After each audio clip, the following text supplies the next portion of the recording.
Hello दोस्तों, मैं शिवम शर्मा स्वागत करता हूं आपका करियर पावर अड्डा 24/7 ग्वालियर के इस यूट्यूब चैनल पे। जैसा कि आप देख रहे हैं कि धड़ल्ले से जैसे नोटिफिकेशन आ रहे हैं, उस नोटिफिकेशन में एक और नोटिफिकेशन आउट हो चुका है जो कि है एसबीआई क्लर्क 2025 का। जी हाँ, एसबीआई क्लर्क ने भी अपना नोटिफिकेशन जारी कर दिया है और आईबीपीएस के जस्ट बाद जारी कर दिया और आईबीपीएस से पहले इसका एग्जाम हो जाना चाहिए। ठीक है, तो वैकेंसीज जो आई हैं, वैकेंसीज की हम बात करेंगे। वैकेंसीज आई हैं 5180 जो टोटल वैकेंसीज आई हैं वो आ चुकी हैं। साथ में इसमें कुछ बैकलॉग वाली वैकेंसीज भी हैं, वो भी एड ऑन हुई हैं, तो ये 6500 के समथिंग वैकेंसीज पहुंच चुकी हैं। आज हम इस वीडियो में सारी बातें करने वाले हैं। जैसे कि आप देख पा रहे हैं, important dates, vacancies, eligibility criteria, age relaxation, salary, exam pattern and selection procedure दोस्तों, है ना। तो हम बात करने वाले हैं। चलिए, तो बिना किसी देरी के हम स्टार्ट कर लेते हैं अपना वीडियो और बात कर लेते हैं हमारी नोटिफिकेशन की। जी हाँ, चलिए स्टार्ट करते हैं फिर। तो एसबीआई ने अपना नोटिफिकेशन जारी कर दिया है और जो वैकेंसीज आई हैं मैं आपको बता रहा, 6500, 6589 जो टोटल नंबर है, 6589, है ना। 89 जो वैकेंसीज हैं वो आउट हुई हैं, जिसमें वैकेंसीज जो बैकलॉग वाली हैं वो 1400 कुछ हैं। ठीक है, तो उसकी हम बात कर लेते हैं आज। चलिए ये कुछ वैकेंसीज हैं। अगर एग्जाम समरी की बात करता हूं तो टोटल वैकेंसी 6589 आई है, 5180 रेगुलर वैकेंसीज हैं, बैकलॉग वाली 1409 वैकेंसीज हैं। ठीक है, जूनियर एसोसिएट्स क्लर्क का नया नाम है, एसबीआई ने जो रखा है। जूनियर एसोसिएट्स वाली वैकेंसीज हैं, ऑनलाइन एप्लीकेशन ऑनलाइन मोड में चालू होती है। रजिस्ट्रेशन डेट्स जो हैं वो 6 अगस्त से लेकर 26 अगस्त तक है, यानी कि आज से आपकी रजिस्ट्रेशन डेट्स स्टार्ट हो चुकी हैं दोस्तों, है ना। ये समरी है, बाकी इसके बारे में बात कर लेते हैं। थोड़ा सा कुछ चेंज है, दो चेंजेस हैं, मेजर चेंजेस हैं जो इन्होंने इस बार रखे हैं। आईबीपीएस क्लर्क की वैकेंसी में भी आपने देखा होगा कि लैंग्वेज का प्रोफिशिएंसी टेस्ट होने वाला था और उसको और बाइफरकेट और अच्छे से स्पेसिफाई कर दिया है इन्होंने कि लोकल लैंग्वेज का प्रोफिशिएंसी टेस्ट होने वाला है एसबीआई क्लर्क में। जी हाँ दोस्तों, क्या है ये एलएलपीटी, इसके बारे में भी मैं इस वीडियो के लास्ट में जब आएगा ये, तब मैं इस पे बात कर लूंगा। ठीक है, चलिए आगे बढ़ते हैं। इंपॉर्टेंट डेट्स की, इंपॉर्टेंट डेट्स क्या है, तो एसबीआई क्लर्क की नोटिफिकेशन कल आ चुका था।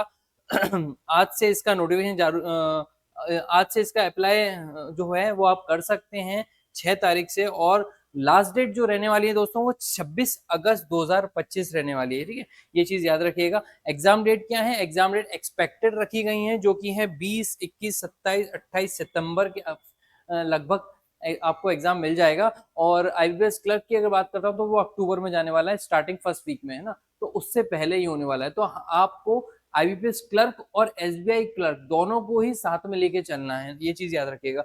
मेंस की डेट की बात करूं तो वो भी एक्सपेक्टेड है, वो भी नवंबर में जाएगा। ठीक है, चलिए आगे बढ़ते हैं। ठीक है, ये कुछ वैकेंसीज हैं। वैकेंसीज कौन कौन से स्टेट्स में कितनी कितनी वैकेंसीज हैं ये आप पढ़ लीजिएगा।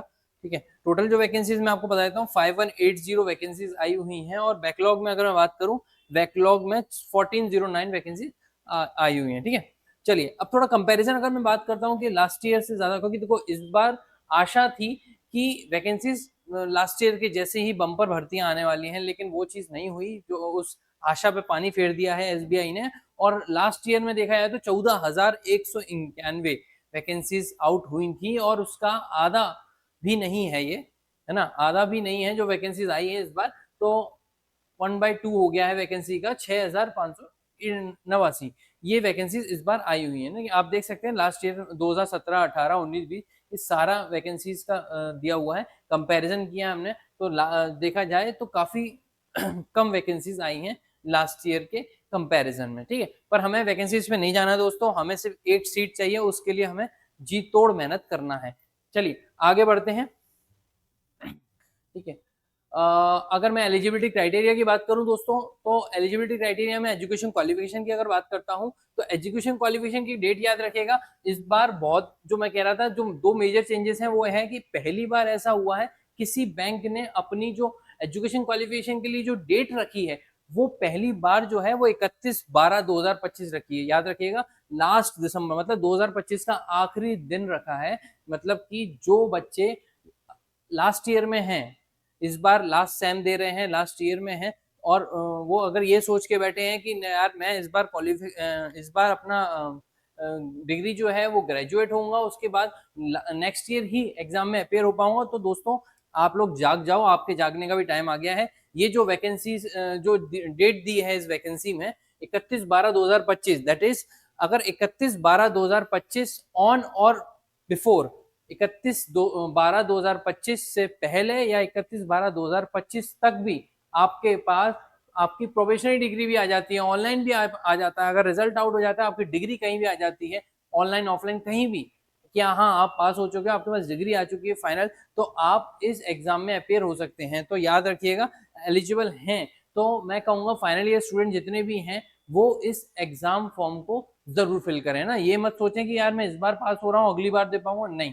ग्रेजुएशन मांगा है, बट डेट जो दी है वो 31/12/2025, मतलब 2025 में जो बच्चे भी फाइनल ईयर में हैं तो दोस्तों भर देना मेरी मानो तो। चलिए आगे बढ़ते हैं। एज क्राइटेरिया क्या है, एज लिमिट की डेट जो दी है वो दी है 1 अप्रैल 2025 तक, है ना, उससे हम मेंशन करने वाले हैं चीजों को। और वैसे एज क्राइटेरिया ये है कि 20 से 28 तक की जो है वो एज क्राइटेरिया रखा गया है, जो कि मैंने आपको आईबीपीएस क्लर्क में बोला था, सेम एज ही रखी गई है, 20 से 28 रखी गई है। लेकिन यदि कोई बच्चा 1 अप्रैल 1997 को पैदा हो रहा है तो वो इस एग्जाम में नहीं बैठ सकता है। वैसे ही वो जो बच्चा 2 अप्रैल 2005 को पैदा हो रहा है वो भी इस एग्जाम में नहीं बैठ सकता, ये चीज याद रखिएगा। ठीक है, आपको इन दोनों डेट्स के बीच का में पैदा होना बहुत जरूरी था। ठीक है, ये कुछ एज रिलैक्सेशन है। मैं आपको बता देता हूँ, ओबीसी का जो है वो 3 साल है, SC ST का 5 साल है, ईडब्ल्यूएस में जो डिसेबल स्टूडेंट्स हैं उनके लिए 10 साल रखा गया है। ठीक है, और अगर मैं ओबीसी की बात करता हूँ डिसेबल लोगों की तो 13 साल है, SC ST में 15 साल है। ठीक है, तो ये कुछ एज क्राइटेरिया है, ये आप पढ़ लीजिएगा एक बार। मैं रिक्रूटमेंट प्रोसेस पे आता हूँ कि ऑनलाइन फॉर्म कितने का है। तो SC ST PWD के लिए ये फॉर्म 0 का है, मतलब कि फ्री। अगर मैं जनरल OBC EWS की बात करता हूँ तो उन्हें 750 रुपए देना पड़ेंगे, ये चीज याद रखिएगा दोस्तों। चलिए आगे बढ़ते हैं। सिलेक्शन प्रोसीजर क्या है, तो इस बार क्या है कि सिलेक्शन प्रोसीजर में एक छोटा सा भी चेंज कह सकते हैं, लेकिन मेजर चेंज है ये। क्योंकि क्या होता था, बच्चे हमेशा क्या करते थे, कट ऑफ देख के स्टेट का वहां का फॉर्म भर देते थे, और इस बहाने क्या हो जाता कि पापा से पैसे निकलवा के वो घूमने भी चले जाते थे, उस स्टेट को थोड़ा घूम भी लेते थे, है ना, और एग्जाम भी दे आते थे। ठीक है, लेकिन इस बार एसबीआई ने क्या ट्रिक खेली है, आईबीएस क्लर्क में भी ये चीज बोली गई थी कि हम लैंग्वेज का प्रोफिशिएंसी टेस्ट करवाएंगे, है ना, ये चीज बोली गई है। कई उन्होंने एलपीटी जो है वो मेंशन किया है, लेकिन इन्होंने इस बार बहुत स्पेसिफिक होकर बोला है कि हम करेंगे local language proficiency test, LLPT, और हमारा पैटर्न भी इन्होंने बताया है इस नोटिफिकेशन में। तो LLPT क्या है दोस्तों, जैसे मान लीजिए मैं एग्जांपल के तौर पे कहूं कि कोई बच्चा अगर उत्तर प्रदेश का है या मध्य प्रदेश का है और वो जाकर गुजरात का फॉर्म भर देता है, ठीक है, अगर वो गुजरात का फॉर्म भर देता है तो गुजरात वो जाएगा एग्जाम देने। जब वो एग्जाम दे लेगा उसके बाद उसकी मार्कशीट्स वगैरह देखने के बाद अगर ये कहीं भी मेंशन नहीं है कि हाँ उसको गुजराती आती है ना, या फिर उसने गुजराती कहीं ना कहीं पढ़ रखी है अपने एकेडमिक्स में, 10th में 12th में, है ना, तो ये चीज जो है तो वो उस बच्चे को देना पड़ेगा लैंग्वेज प्रोफिशिएंसी टेस्ट, जिसका पैटर्न ये है दोस्तों, है ना, क्योंकि वो उस लैंग्वेज का, रीजनल लैंग्वेज का, लोकल लैंग्वेज का एक परिपक्व व्यक्ति चाह रहे हैं अपनी ब्रांच के लिए। तो ये याद रखिएगा, नॉन वर्बल टेस्ट है जो कि ऑब्जेक्टिव और सब्जेक्टिव 2 टाइप का रहेगा, जिसमें 3 पैसेजेस आने वाले हैं, ऑब्जेक्टिव 3 पैसेज और सब्जेक्टिव 3 पैसेज, जो 15-15 क्वेश्चंस के आने वाले हैं और 15-15 मैक्सिमम मार्क्स हैं इसके, ये चीज याद रखिएगा। प्लस वर्बल टेस्ट मतलब कुछ ऐसा लिखवा के, पढ़वा के या बुलवा के जो भी है वो इसमें दिया जाएगा, वो 20 नंबर मार्क्स का, मैक्सिमम मार्क्स का होगा ना, ये चीज याद रखिएगा। रीजनल लैंग्वेज समझ में आनी चाहिए, उसके लिए है ये। तो ये है आपका प्रोफेशनल टेस्ट जो कि होने वाला है। हाँ,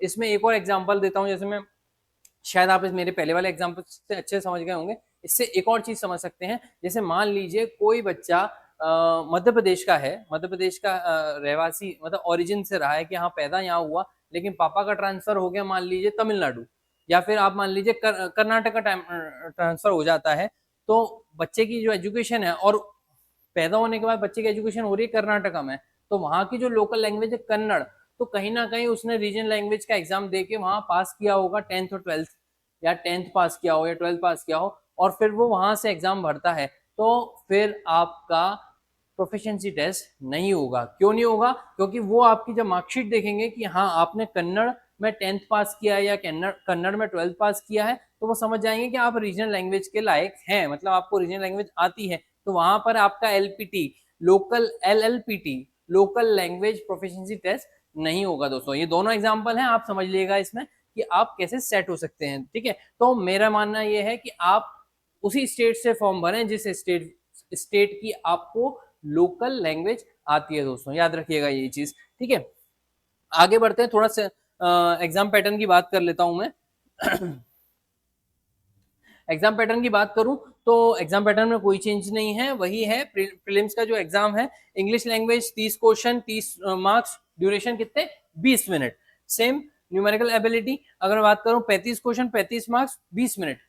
same reasoning 35 question 35 marks 20 minute. Total exam कितने मार्क्स का 100 मार्क्स का, कितने मिनट्स का 1 घंटे का। ठीक है, तो 1 घंटे में 100 मार्क्स का एग्जाम है, वैसा ही रहने वाला है। ठीक है, लेकिन एक चीज याद रखिएगा दोस्तों, एसबीआई क्लर्क में सेक्शनल कट ऑफ नहीं होता है, तो इससे बिल्कुल दूरी बना लेना, इससे दिमाग हटा लेना कि सेक्शन कट ऑफ है, हमें तो सिर्फ 6-7 नंबर चाहिए। नहीं दोस्तों, इसमें आपको क्वालिफाइंग होता है ये पेपर, इसको क्वालिफाई होना चाहिए। और आपकी जो मेरिट है दोस्तों वो बनती है मेंस से, है ना, मेंस से मेरिट बनती है, तो मेंस में बहुत मेहनत करनी है आपको, ये चीज याद रखिएगा। चलिए, मेंस का एग्जाम पैटर्न की अगर मैं बात करता हूं तो जनरल फाइनेंशियल अवेयरनेस जो है 50 क्वेश्चन है, 50 मार्क्स। ठीक है, और 35 मिनट मिलने वाले हैं। ठीक है, जनरल इंग्लिश की अगर बात करता हूँ 40 question 40 marks 35 minute. Quantitative aptitude की बात करता हूँ 50 question 50 marks 45 minute. Reasoning ability, reasoning और कंप्यूटर एप्टीट्यूड मैंने आपको बताया था ऐड हुआ है, वो चीज इसमें बताई गई है। 50 क्वेश्चन 60 मार्क्स और 45 मिनट, ये चीज याद रखिएगा। टोटल 190 क्वेश्चन होने वाले हैं और टोटल 200 मार्क्स का पेपर होने वाला है। और टाइमिंग आपको जो मिलने वाली है वो है 2 घंटा 40 मिनट, ये चीज याद रखिएगा दोस्तों। ठीक है, प्रोफेशनल टेस्ट के बारे में मैंने आपको बता ही दिया। आगे चलते हैं, ये सिलेबस है, सिलेबस एज इट इज है जो मैंने आपको पहले बता रखा है। अगर मैं सैलरी की बात करता हूं तो एसबीआई क्लर्क की सैलरी सेम ही है अगर देखा जाए आईबीपीएस के बराबर, लेकिन एसबीआई में थोड़ा सा जो हमें अलाउंस मिलते हैं वो थोड़े से एक्स्ट्रा हो जाते हैं। ठीक है, एसबीआई है इसीलिए आईबीपीएस में थोड़े कम मिलते हैं। तो अगर एसबीआई की बात करता हूं तो वैसे तो इन्होंने बोला है कि ये जो सैलरी है वो आपकी 26,730 है जो बेसिक पे है, लेकिन मैं आपको बताऊं इसमें एचआरए, इसमें टीए, इसमें डीए, इसमें स्पेशल अलाउंस, ये सब मिला के आपको 46,000 के अप्रोक्स जो सैलरी आपकी इन हैंड आने वाली है, इसमें याद रखिएगा। लेकिन 46,000 भी ये बेसिक मतलब नॉर्मल ही बोल रहे हैं, लेकिन 50,000 के समथिंग पहुंच जाती है वो सैलरी। ठीक है, आगे बढ़ते हैं। कट ऑफ की अगर मैं बात कर लेता हूँ तो ये अपने स्टेट वाइज कट ऑफ है। अगर मैं मध्य प्रदेश की बात करूँ तो लास्ट ईयर कट ऑफ 49.25 गया था। ठीक है, ये चीज आती है, ये प्रीलिम्स का कट ऑफ है दोस्तों, है ना। आप समझ सकते हैं कि कितना कम जाता है, पर अगर कट ऑफ कम है तो आप समझ सकते हैं कि लेवल ऑफ एग्जाम कैसा है। ठीक है, तो ये चीज याद रखिएगा दोस्तों। तो ये था पूरा वीडियो जिसमें मैंने आपको बताया एसबीआई क्लर्क के बारे में, जिसमें एग्जाम डेट भी बता चुका हूं मैं आपको। हाँ, इसके लिए मैं एक स्ट्रेटेजी वाला वीडियो आईबीपीएस के लिए भी लेके आने वाला हूं और एसबीआई के लिए भी लेके आना हूं कि इतने कम समय में आप कैसे एसबीआई और या फिर आईबीपीएस का प्रीलिम्स क्वालिफाई कर सकते हैं। दोस्तों याद रखिएगा, मेंस से बनेगी मेरिट। ठीक है, तो मेरिट बनाने के लिए तैयार रहिएगा। पहले हम निकालेंगे लेकिन प्री, तो प्री के लिए बनाएंगे हम स्ट्रेटेजी को करेंगे फॉलो और उससे निकालेंगे एग्जाम, फिर हम करेंगे मेंस के साथ जी तोड़ मेहनत। चलिए, तब तक के लिए मैं आपसे आगे चाहता हूं, मैं जल्दी दूसरे वीडियो में मिलूंगा। गुड बाय, टाटा, ख्याल रखिएगा।